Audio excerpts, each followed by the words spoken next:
Have you ever imagined the prophet of God dying because he believed a lie? It seems contradictory, doesn't it? But that is the real and shocking story we find in 1 Kings chapter 13.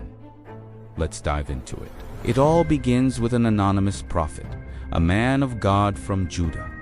He receives a direct mission from the Lord to go to the city of Bethel and prophesy against the idolatrous altar built by King Jeroboam. The order was very specific. Go, deliver the message, but under no circumstances eat bread or drink water there, and do not even return home the same way you came. The prophet obeyed perfectly. He arrived at Bethel, stood before King Jeroboam, and boldly declared God's judgment. He said that a descendant of David named Josiah would come and sacrifice the priests of that altar on him. And to prove that the prophecy was true, a sign happened at that very moment. The altar split in half, and the ashes scattered across the floor. The power of God was so evident that the king, who tried to arrest him, had his hand withered and was only healed by the prayer of the prophet himself. After fulfilling his mission, the man of God refused the king's invitation to eat and left, obeying the divine order not to return by the same route. Up until this point, everything was perfect. He was faithful, courageous, and obedient. But it is on the journey back that the tragedy begins. An old prophet who lived in Bethel heard from his sons about everything that had happened. For some reason, perhaps envy, curiosity, or a desire to test him, he decided to go after the man from Judah. He found him resting under a large tree, already tired from the journey. The old prophet invited him. "Come to my house, eat bread and drink water with me." The man of God was firm in his response. "I can't. I have a direct order from the Lord not to eat or drink anything here."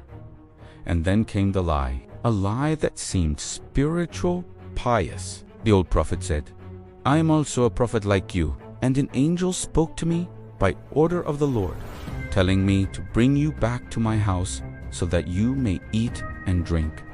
The man of God, perhaps tired, perhaps impressed by hearing from another prophet, hesitated. He had a clear and direct word from God, but now he was faced with a new revelation coming through an angel, and he made the wrong decision. He believed the lie.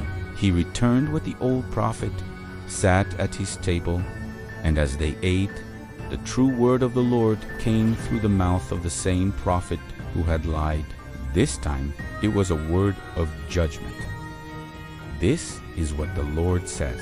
You have rebelled against the Lord's command and have not kept the commandment the Lord your God gave you. Therefore, his body will not be buried in his parents' tomb."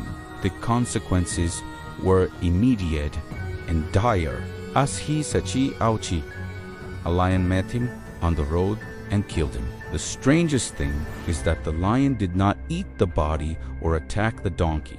The two stood there beside the prophet's body in the middle of the road, like a silent supernatural witness to God's judgment. This story leaves us with a powerful lesson. Obedience to God's revealed word is more important than any new revelation, even if it comes from someone who claims to be a prophet or mentions an angel. A lie, even if it seems pious, can have fatal consequences. We must test everything and hold firmly to what God has already clearly told us in His Word.